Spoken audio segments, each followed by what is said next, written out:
Assalamualaikum warahmatullahi wabarakatuh. Sobat Literasi Rumah Baca Trimef, saya sekarang berada di Baca di Tebet, Jakarta. Silakan menikmati tayangan ini ya. Alhamdulillah Sobat Literasi, Mbak Debra Yatim ini memberikan aku tanda tangan sebagai bentuk kepeduliannya kepada buku puisiku. Terima kasih Mbak Debra, Alhamdulillah, Masya Allah, Tabarakallah.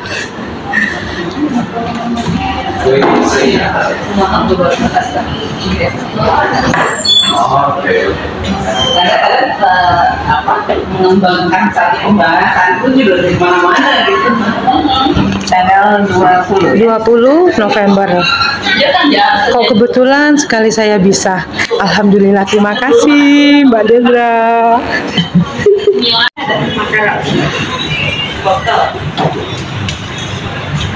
Ini ada sendok ya.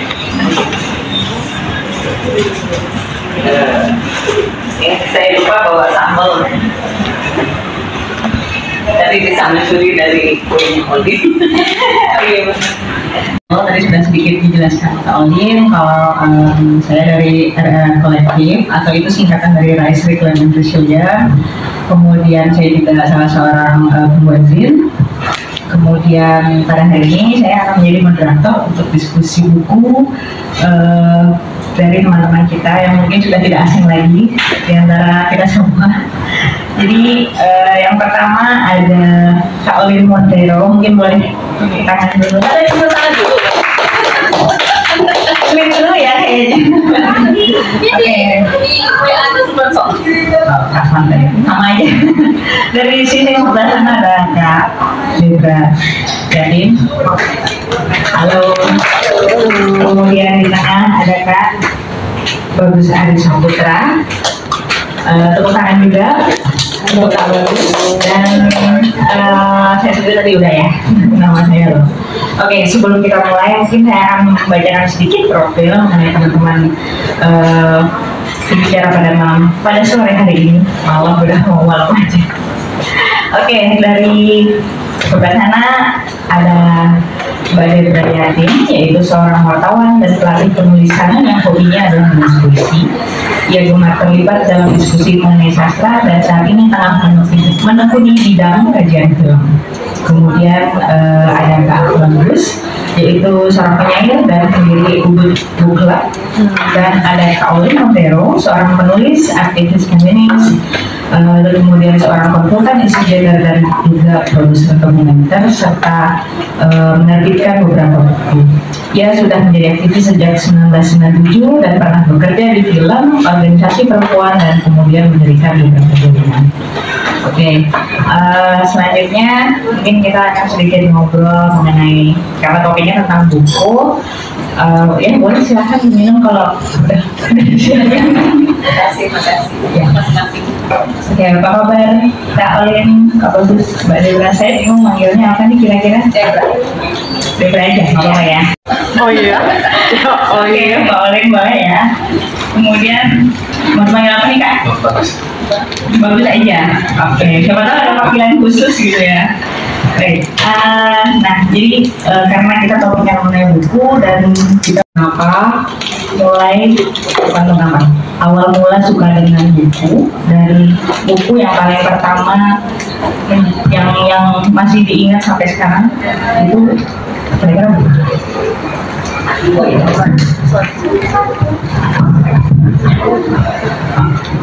Terima kasih.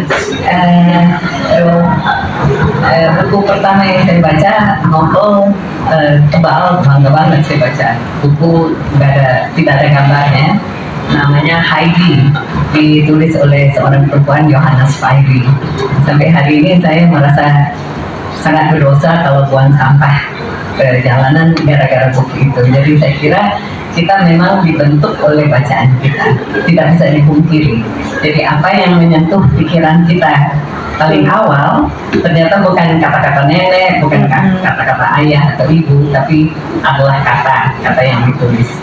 Jadi buku itu namanya Heidi. Heidi itu kira-kira pas usia Mbak Debra itu usia berapa? 4,5. 4,5 tahun. Wow, 4,5 tahun udah bisa baca buku ya. Iya, 4,5 tahun saya masih main ayunan gitu. Atau perasaan gitu. Main ayunan sambil baca buku. Zaman banget nih. Ya perlu ditiru ya teman-teman. Jadi baca buku itu memang harusnya dari usia anak ya. Oke, selanjutnya kalau dari Kak Bagus gimana nih Kak? Pengalaman pertama kali baca buku dan apa yang dilihat dari buku itu gitu? Ya, baik.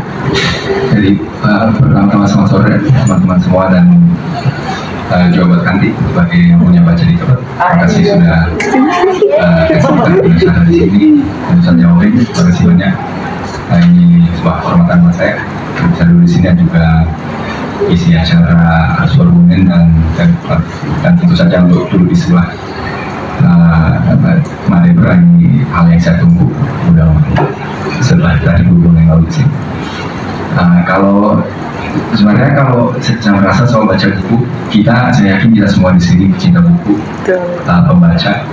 Kalau nggak mungkin kalian juga datang ke sini sore hari ini. Saya rasa untuk di fase hidup masing-masing kita baca untuk tujuannya sedikit berbeda. Jadi bisa jadi awal karena penasaran aja atau mungkin buku yang direkomendasikan. Bisa juga pada saat menghadapi krisis tertentu, itu bisa patah hati pertama kali, mungkin bisa mengalami keraguan atau keimanan lagi terganggu. Jadi cari buku tentang filsafat, tentang agama, tentang apa. Bisa juga setelah dunia yang kita bangun dalam bentuk apapun, bisa dalam hubungan, bisa dalam perspektif agama, bisa dalam politik. Kalau dunia yang kita bangun dalam bentuk, kita harus cari pengganti untuk isi dunia itu. Kalau fokusnya lebih pada buku pertama yang bikin saya ada cinta pada pembacaan.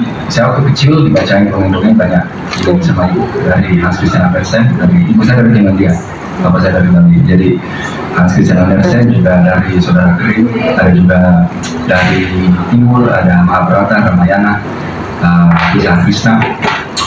Yang waktu SD saya baca sedikit, yang buku anak, Tales Five dan lain sebagainya. Yang titik balik di hidup saya, di mana saya mulai merasa buku itu sebenarnya bukan hanya film atau main sepak bola atau teman-teman bisa asik, bisa lucu, bisa menghibur, tapi juga buku itu saya baca The Hitchhiker's Guide to the Galaxy karya Douglas Adams. Dan itu dikasih sama guru bahasa saya waktu saya SMP di Finlandia. Dan di luar dugaan saya itu sebesar tadi rasa yang saya dapat bisa ketawa, bisa dibawa ke dunia lain, bisa merasa asik, terhibur sama kayak nonton film maupun sama teman itu saya dapat buku itu. Jadi sebelumnya baca buku itu cari informasi agak kering atau ngerjain tugas. Setelah itu saya mulai cari buku banyak-banyak untuk mencapai satu buku. Baik, terima kasih. Berarti awal mulanya dari buku dongeng dulu ya, Hans Christian Andersen, kemudian Grimm's Brother ya. Oke, tahun baca buku ya. Oke, terima kasih Kak. Lanjut kembali. Kira-kira buku apa yang paling diingat dari awal pertama kali suka dengannya? Kalau buku mungkin komik gitu kali ya, waktu kecil gitu, waktu SD. Karena kan zaman aku SD 31 tahun yang lalu kali ya. Itu yang buku-bukunya, komik-komiknya masih zaman itu silat-silat gitu. Kalau sekarang udah nggak ada kali ya. Virus Sablon ya, Sablon Entertain ya. Nah, iya betul Pak. Jadi bacanya kayak gitu, karena kan anak SD zaman aku dulu ya kita baca yang ada gitu, kayak beli di loakan gitu loh, yang murah-murah gitu, yang udah lama-lama gitu pokoknya. Jadi itu, dan itu sebenarnya sangat berkesan karena dulu jadi cita-citanya mau jadi pendekar silat gitu. Coping book. Gitu, dan kemudian tapi setelah itu agak tersingkirkan ketika suatu ketika kelas 3 kelas 4 SD itu sama Bagus tadi nih ada kesamaan nih kita. Ada yang ngasih hadiah buku 5 sekawan itu bahasa Inggris sampai inspired kan. Terus baca itu kok nih gitu, terus saya sama satu geng gitu seperti kayak petualangan sambut gitu. Kayak di buku itu gitu. Jadi petualangan yang kemana solve misteri gitu. Jadi kayak gitu sih, dan itu sebenarnya bagus ya, dari buku-buku ini kan kita belajar berimajinasi gitu, bahwa dunia lo tuh tidak hanya seputar di dalam rumah lo ini dan keluarga lo gitu, dan teman sekolah lo. Tapi ada sesuatu nih di luar sana yang lo harus eksplor gitu, dan itu memang kemudian sangat ngebantu sih untuk lebih suka gitu baca macam-macam buku, karena memang baca itu sih sebenarnya pengalaman dan harus dialami dari lama. Kalau kamu dari dia baru suka buku ya agak susah tuh ya proses. Tapi kalau dari kecil kita punya akses gitu, dan nggak semua orang kan punya akses. Ya contohnya kalau aku kuliah di Indonesia Timur, ya anak-anak di sana nggak prioritas lah punya buku, prioritasnya kan makan, punya makanan, bisa survive, air nggak usah jalan 1 jam dari rumahnya ambil air. Itu soal gitu, akses terhadap buku itu soal. Jadi benar-benar rasa privilege banget gitu, karena dari kecil bisa baca macam-macam. Oke, berarti awal mula suka buku dari komik ya. Oke, itu kayaknya sama sih sama saya Doraemon sama apa ya, Tintin gitu ya. Tintin, ya. Obelix. Mungkin ada teman-teman yang suka komik Eropa atau Rusia itu. Dan itu akan menarik sekali karena komik zaman dulu tuh masih banyak bahasa-bahasa yang kasar di saat itu, tapi dari apalagi lucunya, tapi meskipun terpapar dengan komik-komik yang bahasanya aneh banget gitu, saya nggak pernah mengatakan itu sama orang. Beda dengan zaman sekarang, kayaknya bacaannya bahkan nggak seperti itu, tapi kalau ngomong langsung tuh bisa kasar banget ya. Karena bacanya di HP. Ya betul, balikannya ya. Oke, baik. Untuk selanjutnya, nah tadi kan udah cerita nih tentang pengalaman. Silakan duduk. Zaman oleh tanganku adalah buku puisi. Saya sangat merasa terilekskan kalau baca puisi, karena puisi itu kondensasi dari sebuah makna yang dalam, dan lalu pembaca, saya penikmat harus aktif dalam membaca puisi itu, karena si pengarang, si penyair tidak akan menyampaikan secara gamblang apa di dalam pikirannya. Jadi kita ikut aktif. Jadi puisi itu hanya hidup kalau dibaca oleh seseorang. Kalau dia bukunya tertutup, seperti misalnya Zinnya, saya akan bahas Citra Benazir. Kalau ini hanya ditutup saja ya dia benda pasif. Tapi ketika saya buka, saya ada dialog dengan Citra tanpa perlu saya ketemu Citra. Jadi saya merasa puas. Jadi ada dialog yang aktif, dan saya mereka-reka ada apa di dalam pikiran dia, dan dia tidak menyampaikan gamblang kan apa yang saya maksudkan. Saya pikir dia lagi cerita tentang gaduh-gaduh di Tebet Barat Taman Raya, padahal bukan, dia lagi cerita waktu di Connecticut sana dia makan apa gitu, salad yang sama sekali lain. Tapi itu saya kira itu. Jadi saya jauh lebih suka baca puisi.